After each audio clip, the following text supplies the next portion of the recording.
Welcome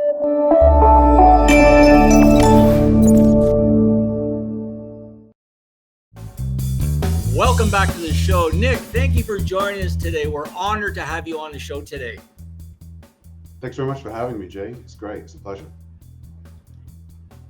This is great. Now, I want to let everybody know right now we are live on our Facebook page, the Disability Channel. I promoted Nick earlier in the week, and I think he probably had about 45,000 people comment on our Facebook page. So way to go, Nick. We love it. So again, Nick is a veteran. He's also a member of the Invictus Games.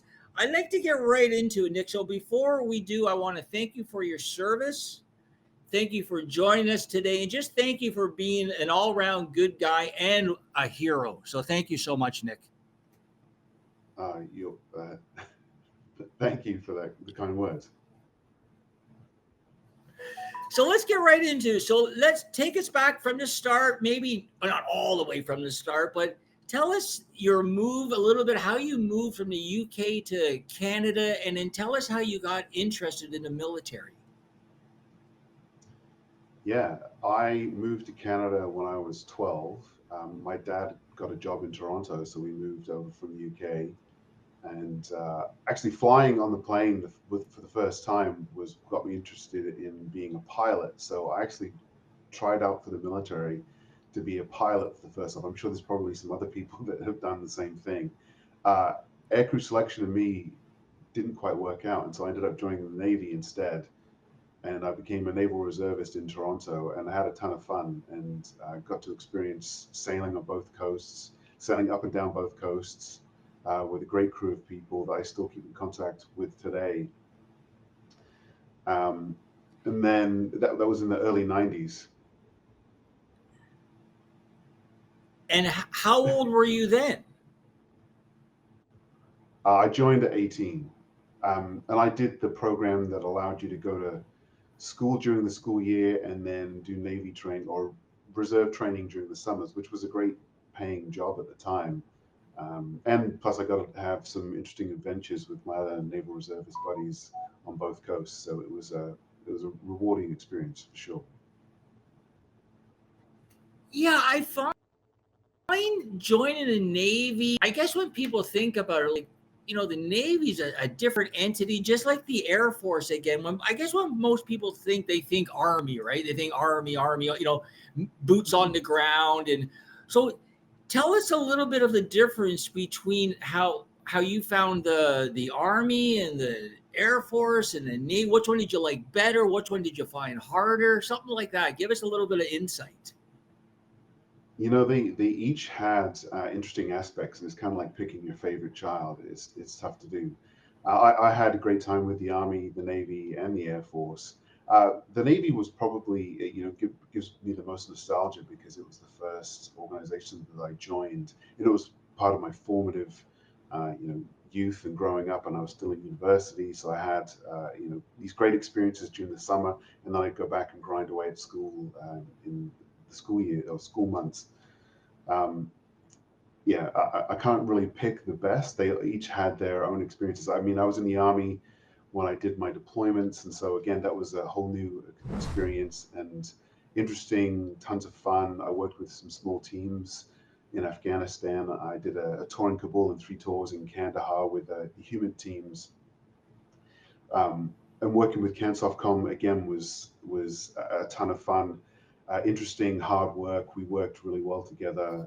Small team stuff where we worked under some pretty unusual circumstances, and it was a little bit like the Wild West in Kandahar at the time. And we had a lot of freedom of movement, which in retrospect we took on a lot of risk, but it was interesting work, and we felt like we were making a bit of a difference at the time.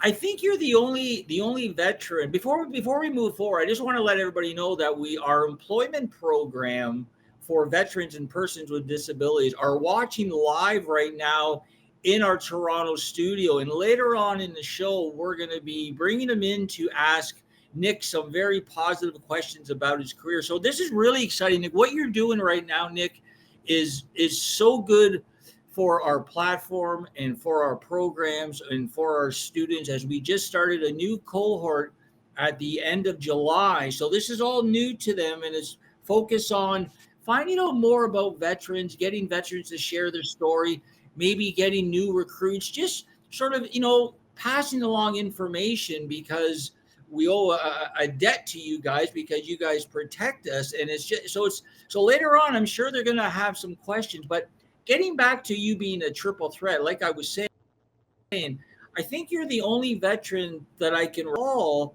that, because most veterans that I've interviewed, they've only served like in the Army or the Navy, or they're a Marine. So did you serve in each sector, Nick? Well, mine's even more complicated because I was in the Royal Marines very briefly as well in the UK.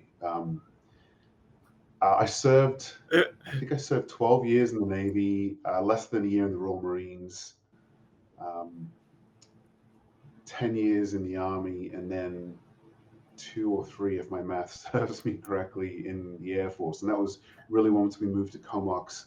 I was lucky enough to be friends with the guy that was the main intelligence officer out here, and I got another reserve role after spending some time in the regular force. So, I mean, I've done, if the guys have questions about being in the military, I was in the Army, the Navy, the Air Force. I served with the Special Forces as an intelligence officer, and I was in the regular force and the reserves. So I kind of ticked all the boxes. I had a pretty unique career probably because I have ADHD, but I like to do a bunch of different things, and so I was always looking for interesting opportunities. And as much as I love being in the Navy and being a Mars officer, or a naval warfare officer is what it's called now, the possibility of working with the intelligence crew and doing targeting operations over in Afghanistan was even more appealing. And I went through the human selection and being selected for one of the teams, and then working again with some pretty phenomenal people, was an experience that is hard to match. There's certainly nothing in civilian life that comes close, I'll tell you that. So overall, how long did you spend in the military? How many years? With my regular force and reserve force time, I think I was in for 24 and a half years. Wow. And what did you, now I guess because you moved around a little bit, did you finish with a particular title? Old retired guy. Not really. When I retired, I was medically released in 2019, Medically and rich. I was released in Comox, BC, which is where we've stayed now for the last 8 years. Um, yeah, I didn't really have a title. I was just So the in let guy.